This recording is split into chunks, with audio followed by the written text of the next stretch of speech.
ខ្ញុំបន្តគ្នាខ្ញុំបង្ហាញពីមុខងារ export ទៅ Excel តែមុខងារ export Excel ខ្ញុំធ្លាប់បញ្យល់នៅក្នុងការបរៀនមួយចំនួនប្រហែលជាបងប្អូនចង់មើលមុខងារវាដាច់ដライអញ្ចឹងខ្ញុំបញ្យល់ឡើងវិញអញ្ចឹងខ្ញុំឧទាហរណ៍ថាខ្ញុំមាន table 2 table នេះគឺខ្ញុំ explode វាអញ្ចឹងកាលណាយើង explode table ហ្នឹងវាលែងទៅជានេះហើយនេះកន្លែងនេះវាលែងទៅជា table ហើយវាទៅជា line តែម្ដងគឺបងប្អូន explode ឲ្យវាអស់ទៀតក៏បានដែរហ្នឹងខ្ញុំ explode វាទៅអញ្ចឹងពួកអានេះវាคล้ายទៅជា line ធម្មតាបាទនេះគឺជា table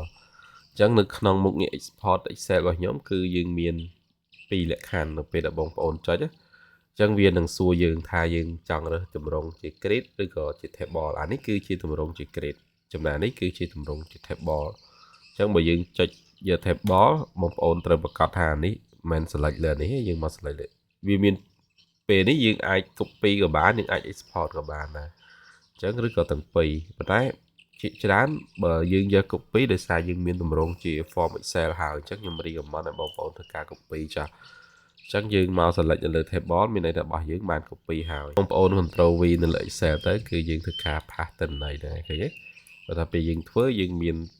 តារាង BOQ ឬតារាង Excel របស់យើងយកចង់ export ទេតែបើក្នុងករណីយើងអត់មានយើងអាចទៅសារថ្មីមកយើងអាច table ទៅយើង export អញ្ចឹងកន្លែងនេះយើងទៅ export ទៅ file Excel អញ្ចឹងទៅអញ្ចឹងគឺវាឲ្យយើងរក្សា file ហើយខ្ញុំរក្សា file ទៅខ្ញុំ save ទៅគឺវា load មកគឺទិន្នន័យដូចគ្នាអញ្ចឹងមុខងារហ្នឹងក៏ស្រួលមួយយ៉ាងដែរបន្តទៀតគឺយើងប្រើប្រាស់មុខងារបើសិនជា table របស់បងប្អូនមិនមែនជា table ទេវាជា line ដែលយើងគូសអញ្ចឹងយើងយក create មកអញ្ចឹងយើង copy only ដូចគ្នាអញ្ចឹងមកយើង select វាអូខេយើង select វាមកខ្ញុំ space ហើយយើងទៅ select ម្ដងទៀតហើយ space ទៅគឺទិន្នន័យហ្នឹងវាធ្វើការ copy ហើយអញ្ចឹងខ្ញុំឧទាហរណ៍ខ្ញុំ new ថែមថ្មីចាស់ដើម្បីឲ្យបងប្អូនឃើញឃើញទេដូច្នេះមុខងារពីរហ្នឹង